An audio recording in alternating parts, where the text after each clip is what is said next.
Gusto ko lamang pong bigyan ng matibay na pagpapakilala si former Congressman Saldico.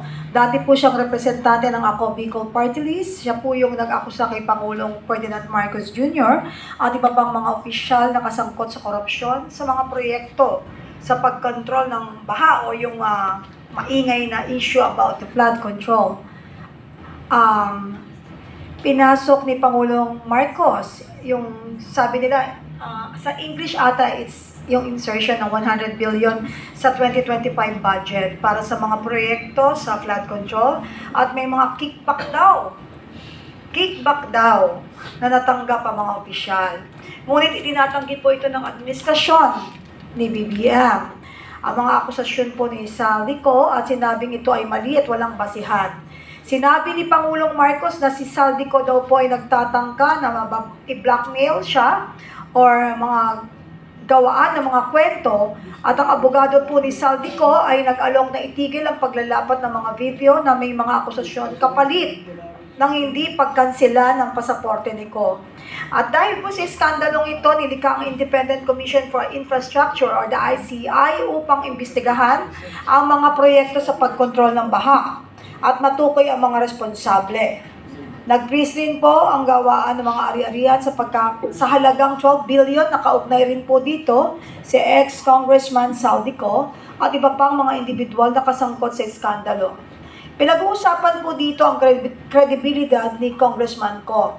At sinabi ng ilang senador na ang kanyang mga akusasyon ay walang dating or bigat dahil ginagawa niya ito mula sa ibang bansa ng walang pagsumpa. Patuloy ang kaso at hindi alam kung saan naroroon si Congressman Saldico. Anyway, alam niyo, nakikita naman niyo na siya yung nag-akusa kay Pangulong Marcos. Tama po ba? At sa totoo lang, meron din pong mga sangkot dito. Kaso sila po ay mga kinatawan ng gobyerno. Mga maliliit na fish ang sinasabi ng ating mga kababayan na talagang galit na. Si Saldico na nag-akusa kay Pangulong Marcos at dating Speaker Martin Romualdez ay may involvement dun sa pinag-uusapang 100 billion na korupsyon sa mga proyekto ng flood control. At meron siyang insertion ng money para sa mga proyekto at sinabi rin po ni Ko na personal niya pong idiniliver ang bilyon-bilyon na pera ang pinag-uusapan natin ngayon sa isang intermediate diary para kay Pangulong Marcos. Kasi nalilito po ako dito dahil ito po yung mga statement niya. Pagkatapos may arrest warrant na inilabas laban po kay Saldico, kasama po yung 17 individual na kasangkot sa korupsyon. Si Saldico po ay kasalukuyang wala po sa ating bansa. Hindi natin alam at hindi nila alam kung saan siya naroroon. Ang kaso ay patuloy na iniimbestigahan at pinris ang kanilang mga ari-arian na nagkakahalaga ng 12 billion peso na kaugnay sa korupsyon. Ang tanong natin dito, ito ba ay may katapusan o pinaiikot-ikot lamang tayo? Sa ating mga influencers na nandiyan dyan sa likod, at syempre sa mga panelists na kasama ko, gusto lang po nating makuha ang kanilang mga opinion or... Can I interrupt? Yeah, Mayor Mike Rama, baka po meron po kayong masasabi regarding this issue kasi pumapasok po ito na kailangan bigyan natin ng pagsusok o paglilinaw para sa pag-inawa po ng ating mga kababayan na nasa live po. Nanonood ng live. So, I would and I will not be too much giving much on Saldico.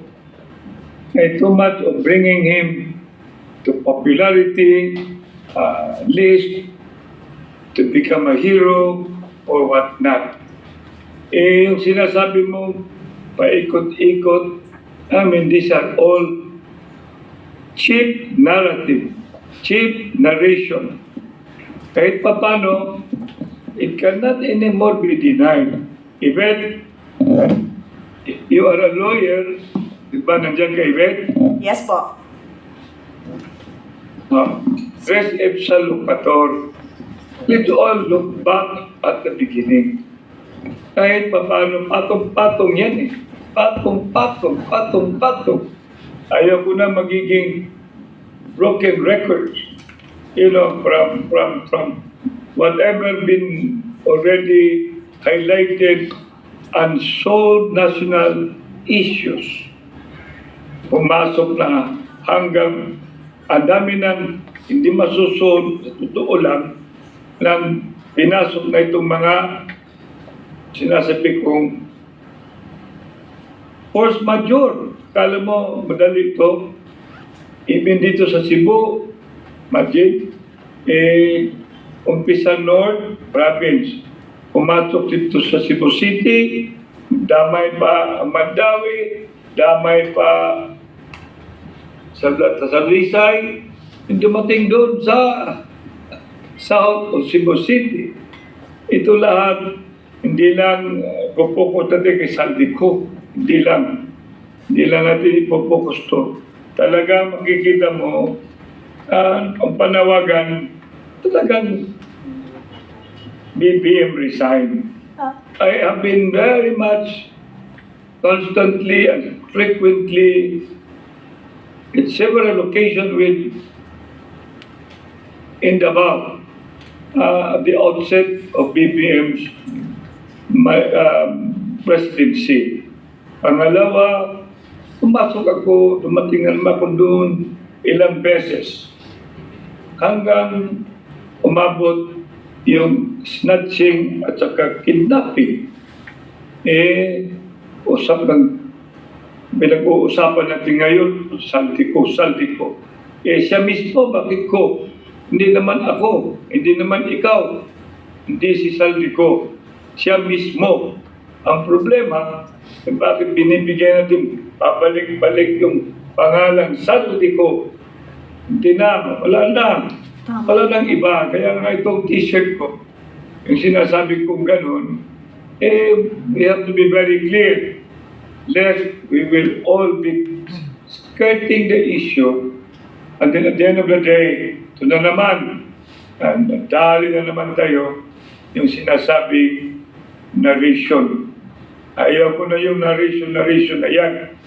At totoo, there is incompetence of governance. There is incompetence of governance. Crisis in governance. It's no longer about politics. Let's be very clear. There is crisis of governance. Kaya minsan nag-uusap tayo sa Saldico, mismo, hindi naman ako, hindi naman ikaw, ito lahat. No matter what, I wish he will listen to the cry. Kasi naririnig ko minsan, mayroong mga tauhan niya, nagsasabi, ako lang mag-mention ng pangalan, sekretary pa ng kabinet, ito daw pinagsasabi, disgruntlement of government, ilan lang tayo, ilan lang daw nagrarally, ilan lang. Hindi naman yun ang test, ang measurement Ang measurement, baba nga kayo.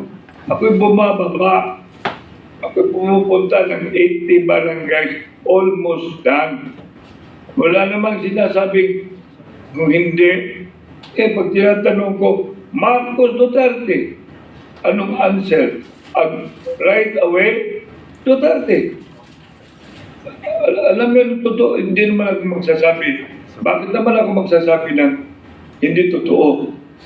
Sinasabi ko lang to guide this administration. Kung mayroon pang administration, Amen, Ray, at saka Penny, kasi pag administration na pinag-uusapan natin, are we being administered? No. Is there a manager? Is there a director? Kasi I'm a personal manager in exposure. Pag sinasabi mong management, planning yan, organizing, directing, controlling, implementing, innovating, sustaining, and maintaining. Kaya itong mga requirements na ito, nakikita ba natin na mayroong plano. Pangalawa, ino-organize ba nila na matindi? Mayroon bang director dito? Sino ba in control? Who is in control of this country now? Who is now leading this country? Sino ba nag-i-implement? Sino ba nagkakandak ng innovation? Ano bang program for sustainability? At saka maintenance. POD-lism yan. Kaya minsan nakakainis. Kasama naman tayo, Marcos Duterte tayo lahat. Tama ba ako, Yvette? Tama po. Kani, Tama po. Nagkaroon po tayo ng resolution noong 2022. Miyakol pa tayo. Miyakol pa tayo. Pero we have to say what is black and what is white. Kaya no matter what, we cannot wait, we must already pursue a constitutional solution. And that is resignation. And that is succession. Pagbigyan mo yung pangalan, ayaw, nakikita ko yung si Saldico eh. Yung hindi pa siya naging sikat eh. Sobrang sikat na siya ngayon. Nakikita ko yan. Kinukongratulate ko pa nga yan in behalf for my pamangkin ko na Congressman Edurama. Yan doon sa BGC Shangri-La. Hindi ko akalain eventually magiging sikat na sikat siya. Kaya ako natatawa.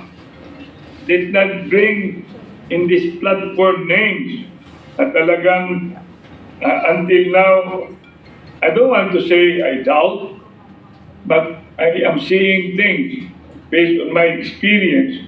Huwag naman tayong i-skirt, i-drift towards bringing another facet, another picture, when the real issue is abominable corruption, criminality, fraud, is an order. And most of all, yung ginawa nila ng PRRD, Kidnap. that is really mockery of justice in the highest level. Kaya wala nang ibang solusyon. Wala na. Let them feel that really it hurts us for him to resign. But for me, so that we can see light at the end of the tunnel, BBM resign. Yes. Yan Thank you talaga very much, posisyon ko Mayor. dyan. Thank you very much, Mayor Rama. Ang daming